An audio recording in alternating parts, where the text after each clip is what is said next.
Wizard's Top 3 Daily News in Manipuri.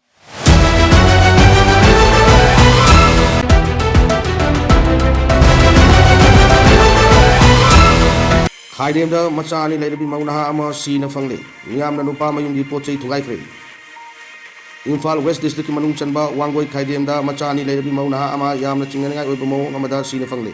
nupi mayum longgi miyamna horuptuna nupa mayunggi yum thugaiduna mangtahankre laikidrabi nupi adugi maming khaidem ongbi chawba chei kuntaruk kawi mak mapur adugi mingna khaidem boinau Elias Nareshwar chei kumapan kawi makoi ani gi macha nupa ama amasung macha nupi ama leiri macha nupi duna chei 10 rom suri aduga macha nupa duna chei 3 rom suri nupa adu sinmini polis lagi pangba pau amana hai nupa mayung gi kangpuna nupi adu ngarang numidang pung ni palom tab matamda mayum dagi thokki badagi hanjilakre hai duna missing report ama thangat langki nupi adu gi kongul li bagi tabak yamna kanna chakari ngai miyam na ngasi ayuk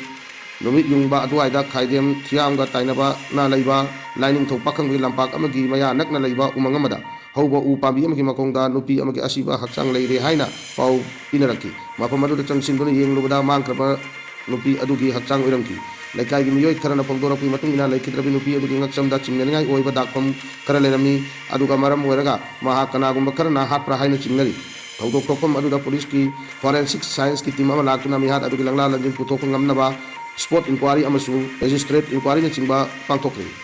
adumakpu misi asigi matangda langla langjin khangba wafam amata police ki side tagi pangdora ko leitri asiba haksang adu police na laga Regional Institute of Medical Sciences RIMS ki mok na makata tabak sing paikhat na ba thamkri laikidraba nupi adu iram sifai dagini nupi mayum na pangdora pu matung ina laikidraba nupi aduga mahaki mapuroi baga ngai hak leitana khan chainabi thokdok lei mapam da su halak laga leiba yaukri asimang na maram oiraga misi asiki maramda pa asi jingnaba yam ba misakni hairi adubu ngasi nungthil phawdi mapuroi badu phadri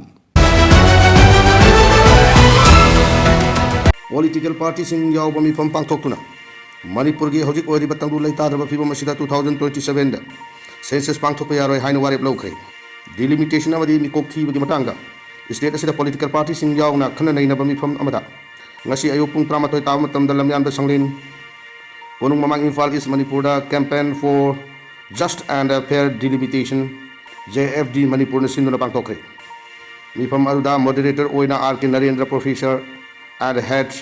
biostatistics RIMS Renal demographer JFD ki convener Jitendra Ningomba madi tongan bamioi kaya nama famadu da sargyaki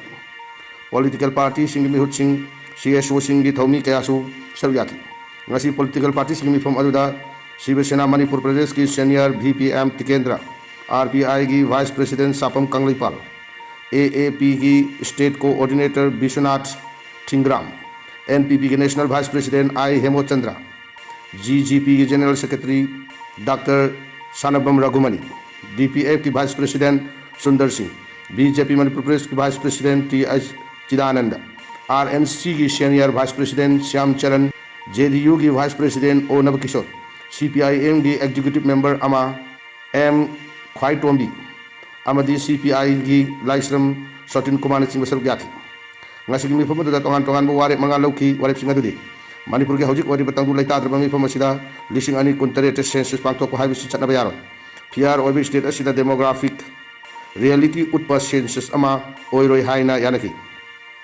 chumdaba aranba census ta yumpham oiraga delimitation exercise tawrabadi Manipur ge tongan ba yelhumi community singi demographic representation singda akai wala lakni ahum subada premature oiba census amadi delimitation na missing lomda akaiba kaya amuk handokpa yaroi da mongda lona ya mongda laihan khiduna phattaba phal kaya lakhan gani mari subada Manipur da lising ani kontaret ki census asi section ahum act 1948 ki matung inna makha da piri wafam mari su mapung phana tabakta pangthokri ba phawdi yaithok pinaba government of India Ministry of Home Affairs da taksin ba haibsini Tabak oina pangthok na batham libe hiram mari adudi Manipur da tangdu leitaba phibam lakba IDP sing masa masa ki mayum da hanjellaba matamda normal administration lairaba state ki mafam khuding mutta chathok session free oina yaraba matam amadi census ki mangoina na illegal immigrants singu NRC updation tawduna natraga manaba mechanism amana khandok laba matungda census tawba haibisini hai loina ngasi mi pham da lauki ba manga subu warep adudi Manipur da lairiba political party khudang na warep sing asi punna government of India Ministry of Home Affairs da pisinduna Manipur ki census asi matam khara yaithok laga matang charba matam da pangthok na ba taksbin min ba haibisini lining Sanamahi temple board की लन ओइना खोमजिल्लबा पुयासिंग कुराल लनाद मियाम नमथाक तौदुना lyric ओइना पुथोकिबिसिंगी मथक्ता चप चाबा थबक लौखटकनी Vidyapati Senjam Laining Sanamahi temple board LSTB असी प्रॉपर्टी ओइना खोमजिल्लगा थंबा पुयासिंग हुराल लनादा मियाम नमथाक तौदुना लोना लाइरिक ओइना पुथोकिबिसिंग मथक्ता चप चाबा थबक लौखटकनी बोर्ड असिना खोमजिंदुना थंबा तोगान तोगान पुयासिंग हापतुना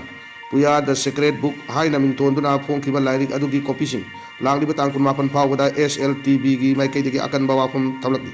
ngasi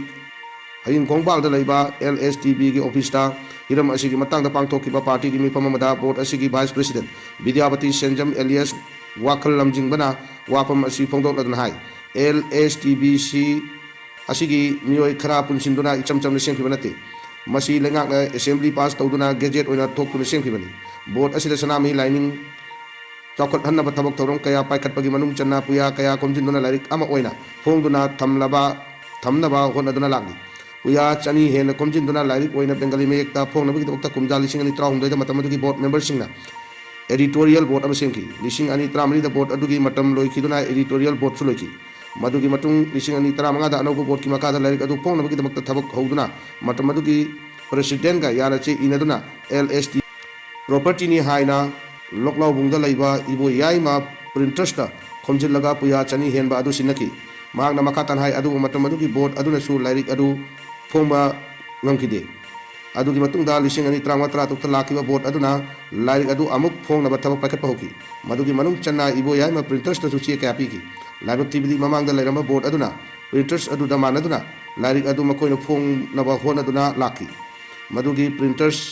da sinaki ba lairi sing adu pikhalak na ba che karak iki adu bo thabak ton thok pirakide ikui kui dana tha asigi kuni thoi dagi puya sing adu pikhalak na ba che iki masida hena live tv di chahi kaya yetna duna laklaba lairi adu tha asigi kun tarukta printer amadi miyo khara na manaduna phone khre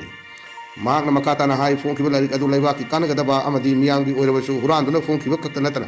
LSTB गी मरी अमतसु लैन खिदना board की ममिंग सिजनरमने हाइरिबा थवोंग असि loan असि यादबा money मरम अदुना lyric अदु phone बे मियोइ सिंगना lyric अदु योनबा